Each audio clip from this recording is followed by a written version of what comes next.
Today we are going over a compressor that has faulty valves.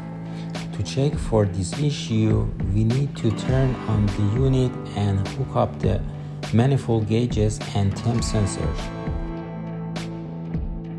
If the high side has lower pressure and the low side has higher pressure, it's a sign that the compressor has faulty valves. Let's assume we have R410 refrigerant and the ambient temperature is 75 degrees outside. In this case, the low side pressure should be around 116 psi and the high side pressure should be approximately 280 psi if the compressor is operating correctly. In this case here, we observe that the low side is 150 psi and the high side is 189 psi, indicating that we have faulty valves in the compressor.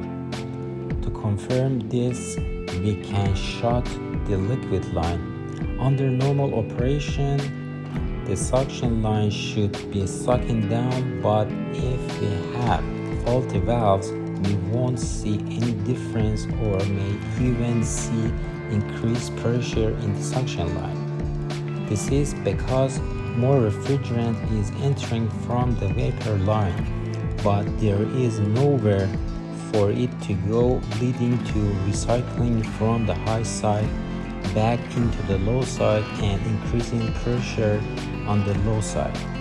This confirms that the compressor is definitely faulty. Okay guys, I hope you found this video helpful and you learned a little bit more. We'll see you next time.